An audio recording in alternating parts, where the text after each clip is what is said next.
Road వెడల్పు చేస్తానరే కదా చేసిరా మరి ఆడ ఎంఏ పేటర్ ఫస్ట్ ఇయర్ ఇల్లుంది కాబట్టి వాడు పోయి వాని సంకనకి బేరుస్తున్నది. ఇప్పుడు కాంగ్రెస్ వాళ్ళు సంకనెత్తున్నారు వాని షాపు ఉందని చెప్పి పాపం పేదోళ్ళ ఇల్లు షాపు ఇవ్వబట్టి ఆ రోడ్డును మాత్రం వెడల్పు చేస్తలేరన్న. దీపక్ రెడ్డి గెలిపిన పిల్లర బుల్డోజర్ వ్యక్తి మన షాపు కొట్టబడ్డారు పక్కా కూడా కొడతా. వినాయక్ మధురా నగర్ నుంచి వినాయక్ నగర్ దాకా ఇంత ట్రాఫిక్ జామ్ అవుతుందన్నా. ట్రాఫిక్ జామ్ అవుతలేదు కదా. దీని గురించి మాట్లాడమంటే దాని గురించి మాట్లాడక నేనంటే గుళ్ళు కడుతున్నట్ట వాడు సమాధులు కడుతున్నట్టాడు. ఏమంటానంటే సొంత పైసలు పెట్టి తుర్కోలకు సమాధులు కట్టిస్తాడట.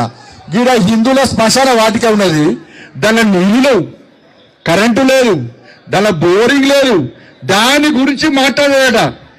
ఆడికి పోయి మాట్లాడతాడట. ఇలా 10 సంవత్సరాలు ఒక్క కనీసం డబుల్ బెడ్రూమ్ వేయలే. నరేంద్ర మోడీ గారికి బిందించినాక 2,40,000 ఇల్లు నరేంద్ర మోడీ గారు ఇచ్చారు.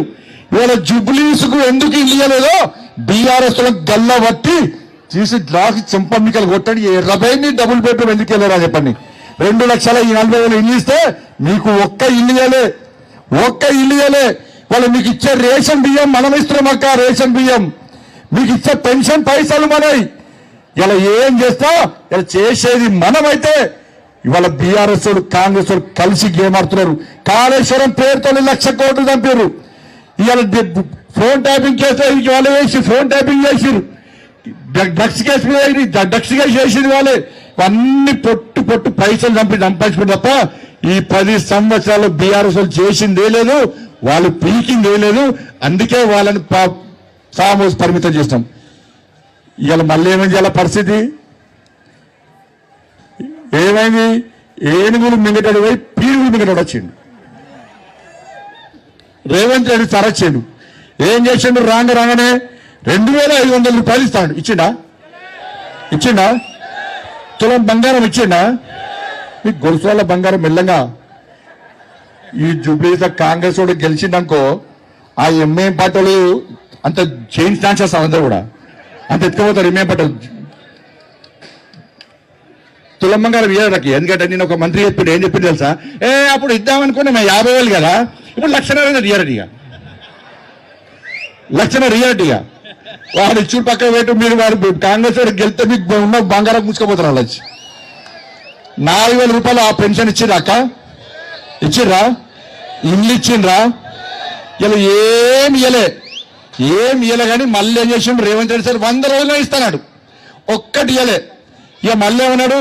నేను రాగానే కేసీఆర్ సంగతి చెప్తా, కేసీఆర్ కుటుంబాన్ని జైలు పంపిండా. 1,00,000 కోట్ల అవినీతి అన్నాడు. ఎన్నికల ముందేమో 1,00,000 కోట్ల అవినీతి కాళేశ్వరంలో జరిగింది అని చెప్పి అన్నాడు. ఎవరన్నారు? రేవంత్ రెడ్డి సార్ అన్నాడు. మేమన్నాం మా కిషన్ సార్ అన్నాడు సిబిఐ ఎంక్వైరీకి మేము కేసు ఎంక్వైరీ చేస్తాము అన్నాడు. ఇలా 1,00,000 కోట్ల మీద విచారణ జరగాల లేదా? ఇలా అసెంబ్లీలో తీర్మానం ఏం రాసిందంటే సిబిఐకి లేక ఏం రాసిందంటే కాళేశ్వరం పేరు ఎట్లే మేడిగడ్డ మీద విచారణ జరపండి, దాని మీద 9,000 కోట్ల స్కామ్ మాత్రమే జరిగింది అంటున్నాడు. నేను అంటున్నా రేవంత్ రెడ్డి సార్ను 1,00,000 కోట్ల స్కామ్ జరిగిందా? 9,000 కోట్ల స్కామ్ జరిగిందా? 1,00,000 కోట్ల మీద విచారణ జరపాలని లెటర్ రాస్తావా? 9,000 కోట్ల రూపాయల విచారణ జరపాలని రాస్తావా?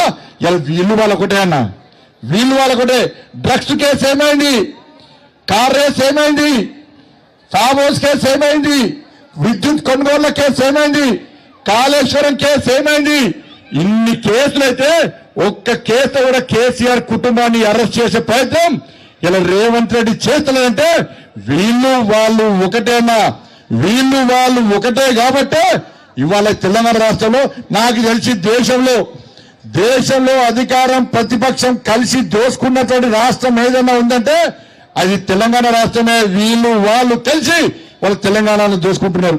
ఇవాళ అభివృద్ధి గురించి మేము మాట్లాడుతున్నాం.